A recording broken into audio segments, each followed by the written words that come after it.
Hello. Good morning. So I had said, oh, this will help. Good morning. I had said I'd be here around 8:30. I'm going to give a precise time next time so you can have a chance of really showing up live and then not having to wait for me or like scroll Facebook forever, because who needs that? So welcome and hello, and I'm super excited that you're here. Here's a little bit how it's going to go. We've got the little meditation you received upon arriving, your introduction post, and I'm going to go live 3 times like this. We'll see how long I go. I have a topic for each one.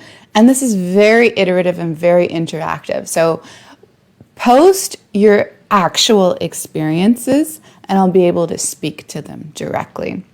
Same for during these Facebook Lives. I love it when I see your comments, I see you here, all of that good stuff. So it can be really iterative and interactive. Now, what we're going to talk about today is why not express yourself. So if you're here, I imagine that there's something around your expression that isn't as clear and easy and unencumbered as it could be. Maybe you're leaning a little bit too much on like whenever you express yourself, you end up like hurting everybody and get rejected, and it's just really aggressive.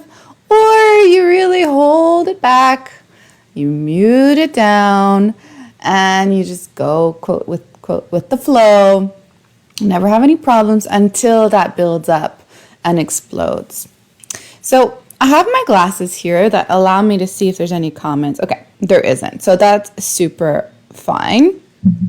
Let me see. Yeah, you see my mic in the screen. That's okay. Here we go. So let's begin in earnest. I've got my coffee. And I'm ready for today's topic. Today's topic is why do we not express ourselves? So the really simple answer is because we're afraid we're going to die if we express ourselves. Not actually, but our psyches in some ways are very primitive and very simply wired. So we've got the tribal survival consciousness running in us, and then we've got our soulful, essential truth consciousness running through us as well. And they are at odds. They don't want the same things. And so when it comes to expressing ourselves, letting our truth be known, letting what's inside be expressed on the outside, we run into these 2 different consciousnesses. And our essence, our soul, what we came here to do, everything that's on purpose, still needs to run through this human body that is very concerned about the tribal consciousness, very concerned about if I'm not part of the tribe, I will die. This period in history, it's not very true anymore. Other periods of history, that's something. So let's think about this tribal consciousness. We live in a time that's really complex, really interesting.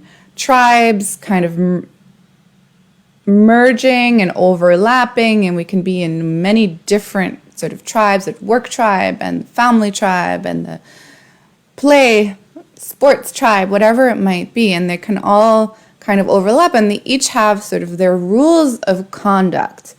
And this is not a bad thing, right?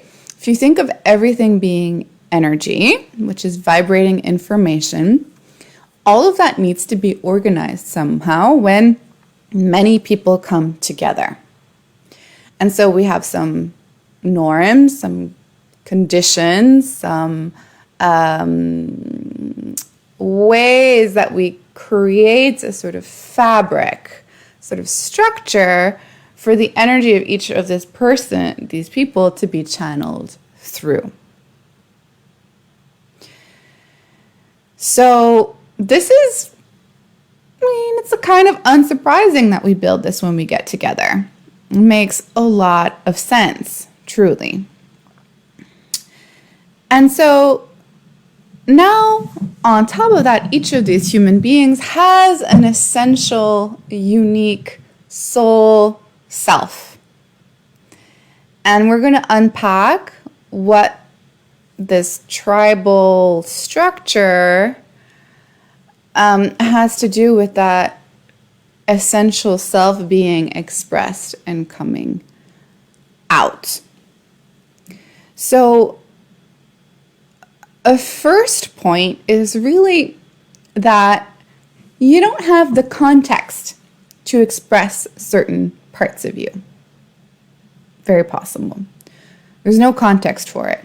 So let's say there's a part of you that is profoundly artistic, profoundly creative, and you have to work 60 hours a week in an accounting firm. I'm not saying that accounting can't be creative. I'm sure it can, although I don't think you want it to be.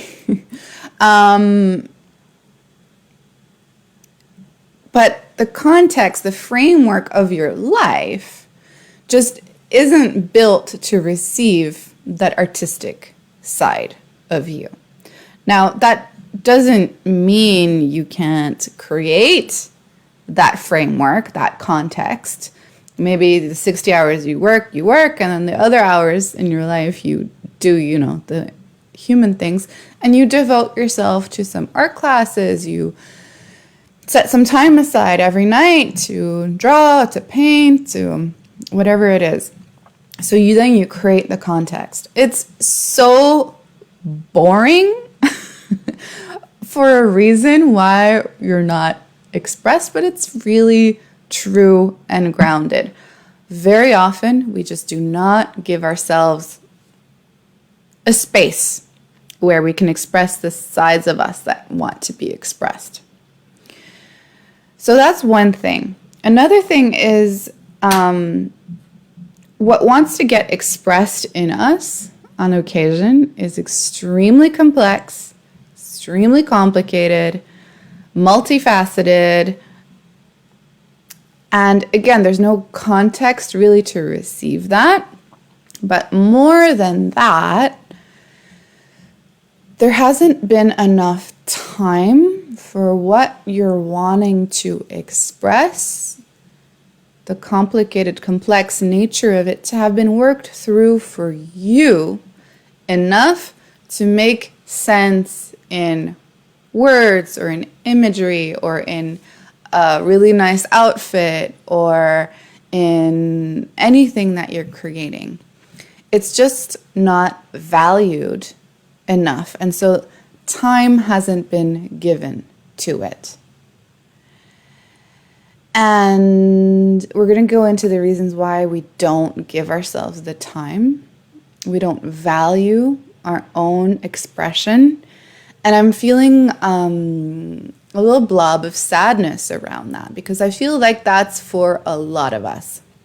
Just the infrastructure in our lives, external and internal, is simply not present because we haven't learned to value our own expression. So I'm going to take a quick pause, see if anybody's live with me.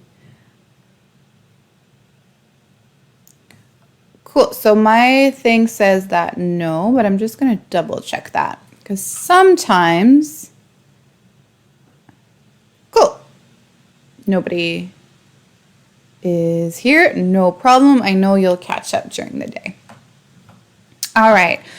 So there hasn't been the infrastructure, right? And that is a true pity. It's a true pity that our expression isn't valued more. And my sense is that this has no choice but to change as we continue to go through all of this uncertainty and collective turmoil with all the world events. That you can choose to tap into or not. It doesn't matter. The world is changing by the nature of the pandemic. That's just factual. And when things are changing, so our map, our tribal map, our map of what's acceptable, our map of our codes of conduct are also starting to shift and change. Now, let's dig into this map of an agglomeration of people that come together. There's ways to control the edges of that map, right?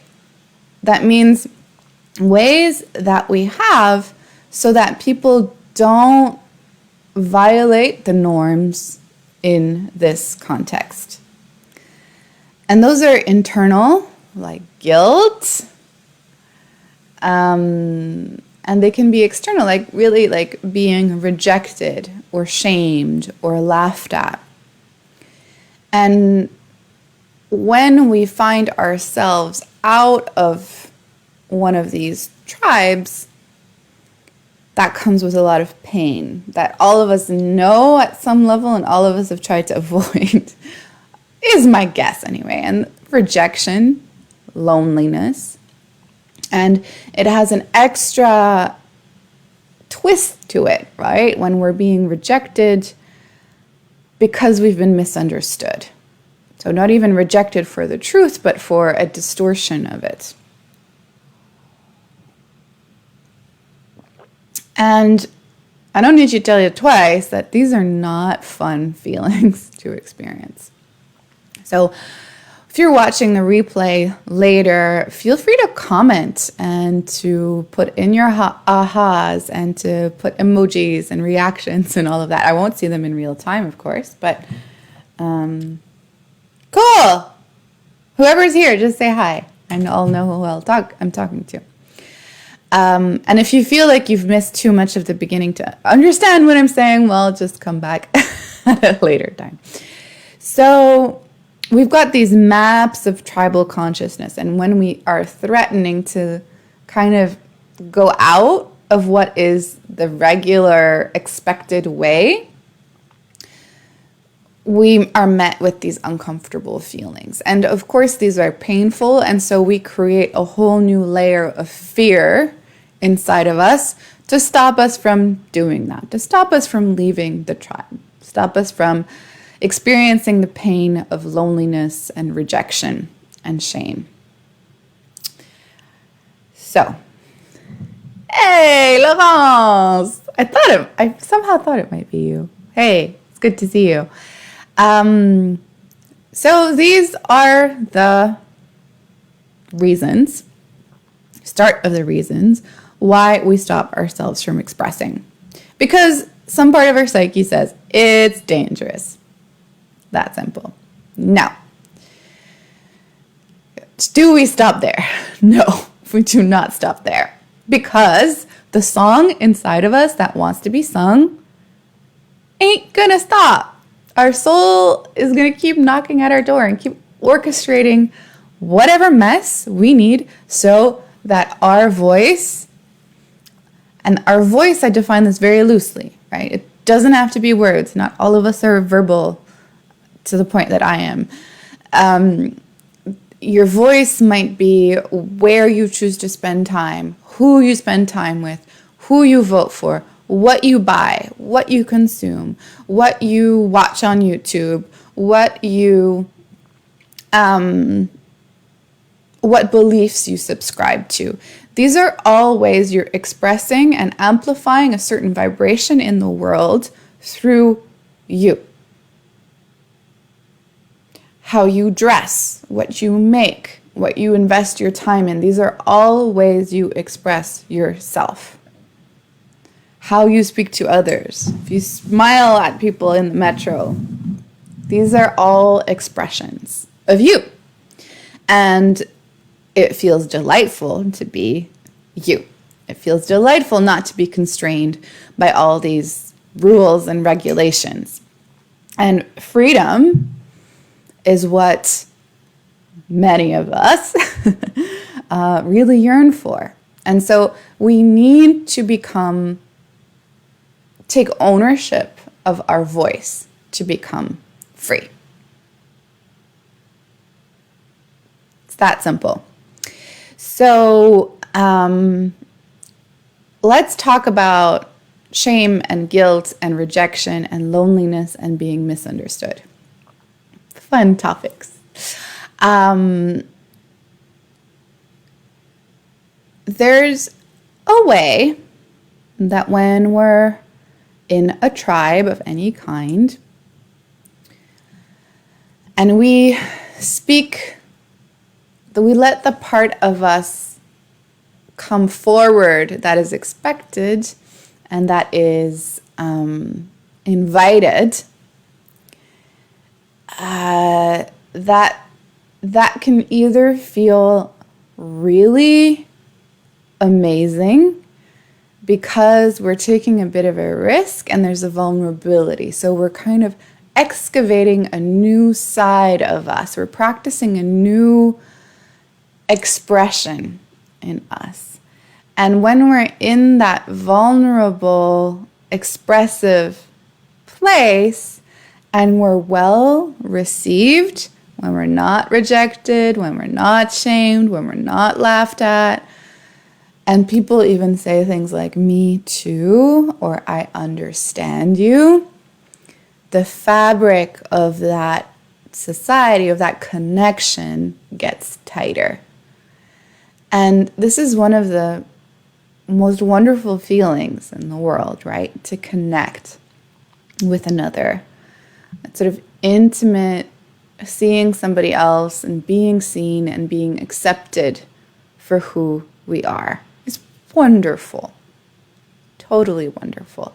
And that very much taps into our survival mechanisms, because when we are connected within one of these tribes, and not all tribes are like very dogmatic, but when we're connected in this fabric of other people, we are so much safer, right? Because we can collaborate, we can work together. We have people to become altruistic towards, to be kind with, to love. And we love this. This is everything to our nervous system. Now, once you kind of know the expectations, it becomes easier to meet them, but the vulnerability and the risk-taking decreases maybe over time. And so that means you just got more comfort with that side of yourself, which is wonderful. But that big hit of connection isn't quite there as much either. So there's something about finding our next edge of expression, expressing the next aspect of ourselves that has remained hidden, that can really lead to this drive to want to express and to want to connect. But there's also a way that when we express these sort of rote sides of ourselves and really let them like be well worn,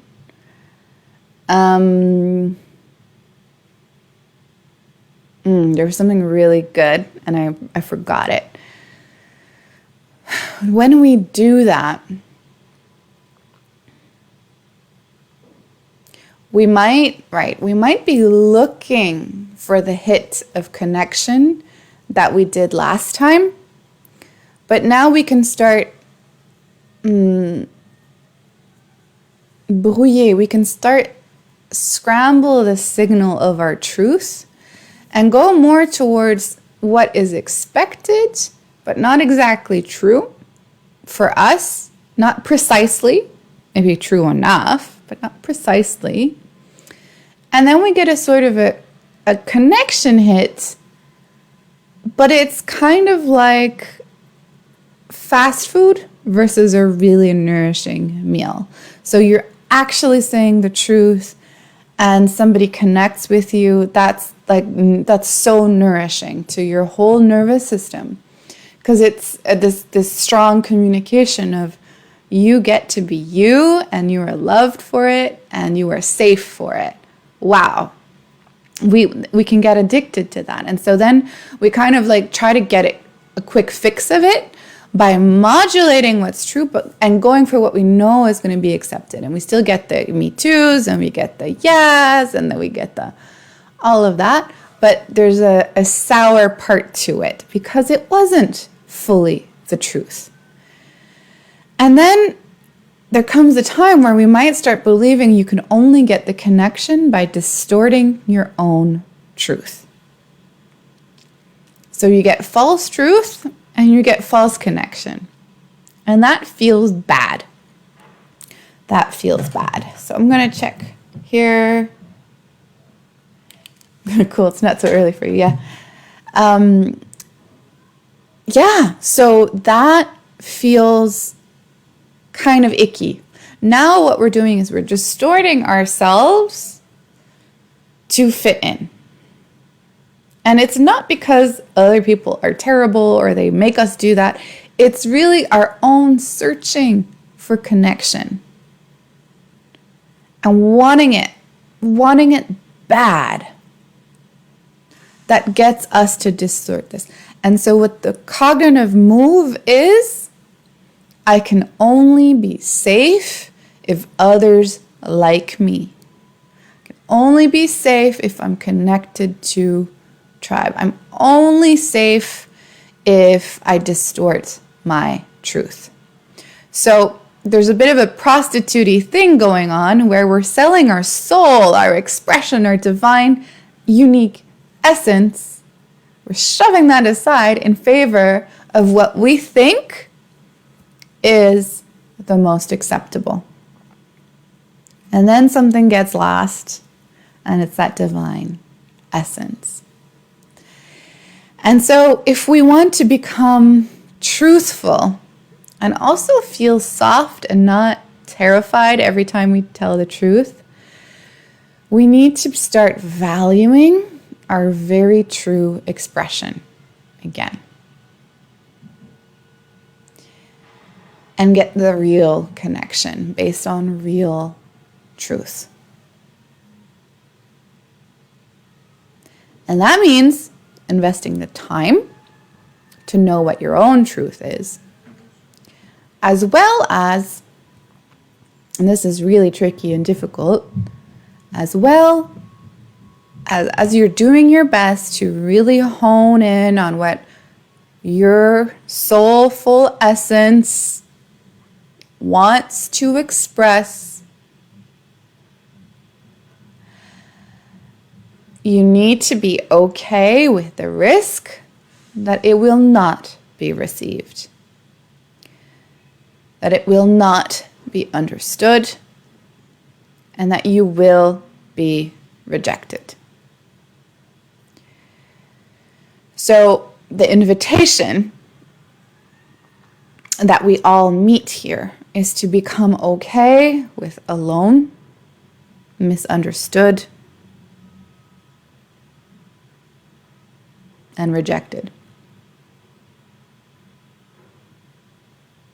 Not easy work. We've got, a whole lot of ancestry behind us. In our DNA, it says, no, that's not safe. And the fabric of our world at this time is such that you do not actually die when you're being truthful. You may lose some friends. You may need to evolve things with a partner or let that relationship fizzle out. You might challenge your children a hell of a lot. with your actual soft truth, but the foundations in your life then turn to the truth of your essence. And so when we're hurt, when we're in pain, that truth at first starts like, I'm hurt, and my needs aren't met, and ouchie, and I don't like it when you do this, and I don't like you, I don't want to be around you, whatever it might be. So at first, truth-telling can be a little confrontational. But if you go beyond that, truth-telling is an enormously creative, generative act. Because by speaking the truth about what your pain is, you now create an environment where your pain can be addressed. And once it's addressed, you can really create what's yours to create. There's a lot you're here to create. And so here's the final piece. If we go back to our map of how a group of people have certain norms and have certain ways that it's sort of accepted to be, that doesn't come from like divine intervention. That just is like people negotiating, finding out what's okay, what's not okay, and sort of creating some kind of rules and regulations around that. Sometimes they're stated, sometimes they're like out in the open, and very, very, very often they're not. So in families, we have rules like this sibling is the intellectual one, this sibling is the creative one, this sibling is the funny one, this sibling is the troublemaking one. And none of that is true. That is never true. You're never one thing. But that's sort of the role, the place you've taken in your family. But that's not all who you are. For in our family, it was my sister's the creative one and I was the intellectual one. Well, my sister is amazingly intellectual. She's one of the most, solid minds. I know, and she didn't read till she was 12. She broke out of that story, and I broke out of my story by creating these creative experiences about awakening your creative voice. So I'm also creative. I get to claim that. And so sometimes they're stated and sometimes they're not stated. And what also gets to happen as individuals shift and change the narrative and start maybe opening up conversations that they're actually more interested in, or telling the truths that are maybe a little bit more edgy and a bit more of a risk, they change the fabric of that group. They change the rules. You lead.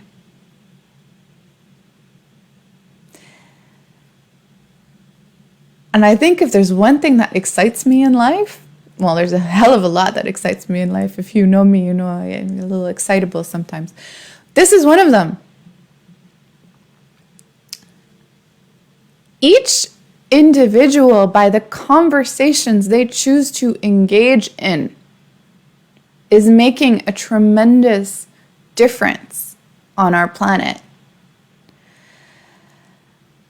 And it's time as women and as men, I don't know why I'm so stuck on the women thing lately. I haven't been ever. Now I am. It's because as women, there's been a lot of sexual shaming. And this is really important to name as a final piece, because with our sexuality, our turn on, our willingness to come alive to life is also the value of our expression. So reclaiming what has been shut down or put into corners, reclaiming the fundamental energy of turn on is going to change the world. Let me explain this with a story. A couple of years ago, 2017, I went to a huge conference in New York City. I went by myself. I love New York City. New York City turns me on, like the energy, the drive, I love it. And the conference was a weekend event about a book coming out, and the book was called Pussy, a reclamation. And the teacher, Mama Gina, she gathered 5,000 women in the Javits Center in New York City. And this was right after Me Too. And there's two moments that really struck me. The first is she asked who here has been somehow victimized by sexual abuse of some kind. And 97% of arms went up.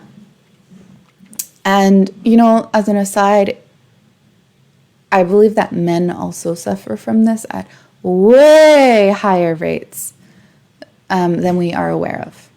And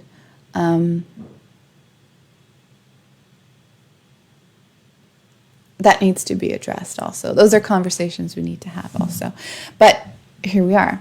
And so 97%, maybe more, really like almost every woman stood up. And that was a truly moving moment. But what was even more moving is then she moved into asking a few women in the crowd, everybody, to get in touch with their deepest desires,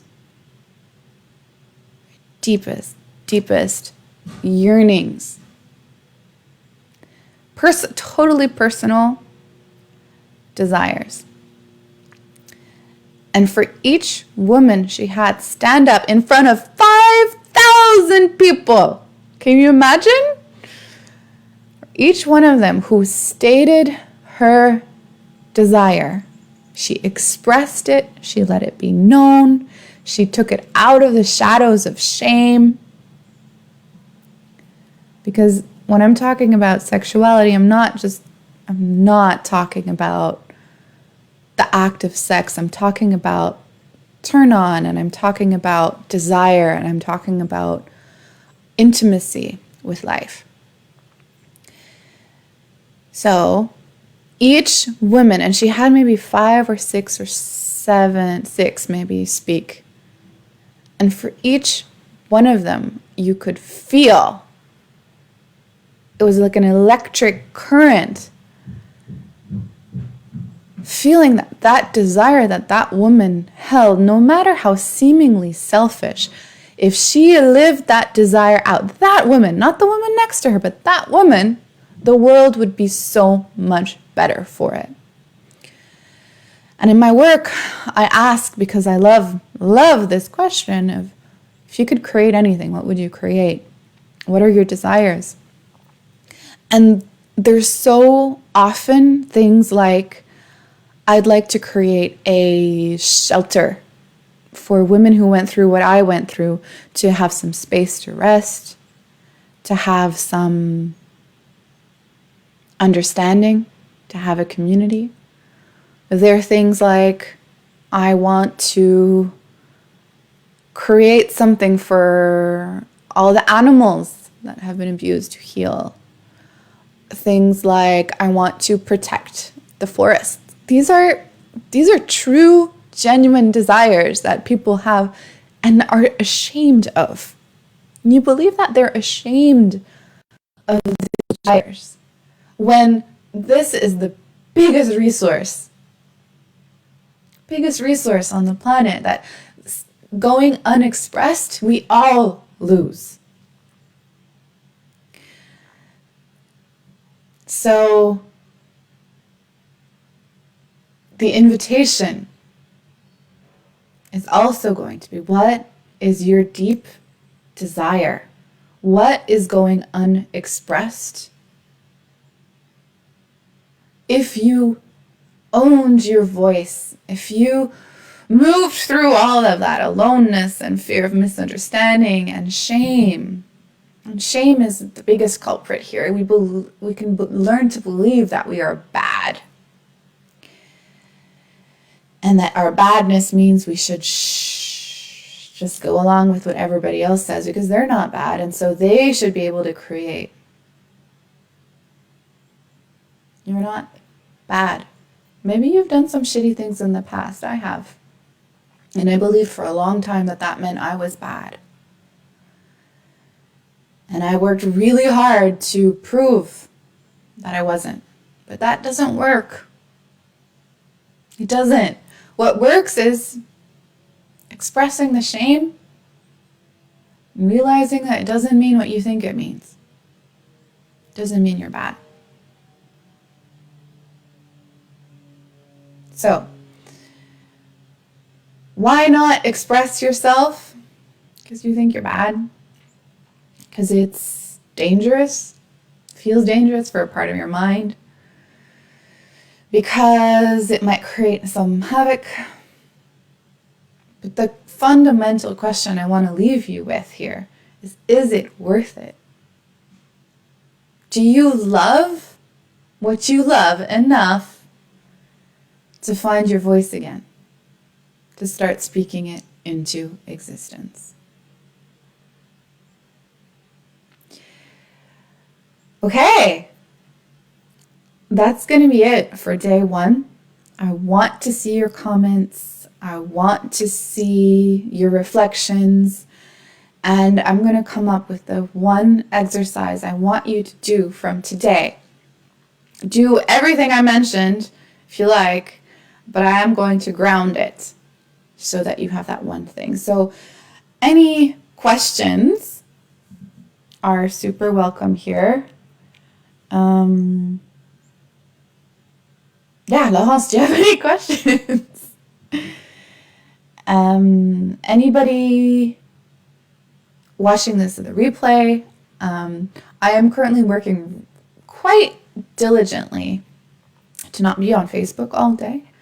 But that doesn't mean I'm not here to respond to your comments. I will be popping in here and there and answering as much of your questions as I can, helping you evolve your own thoughts, because you are a precious resource and I'm not standing by watching it go to silence.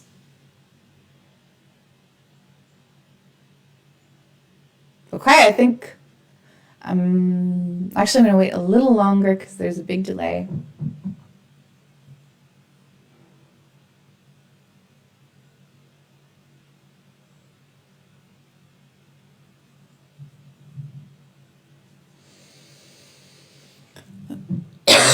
Excuse me. Cool. See you on the next one on Wednesday. This idea of desire is really on point. What are your desires? What do you really yearn for? Because I know you. And I know that you following that is nothing but goodness for all of us. All right. Bye.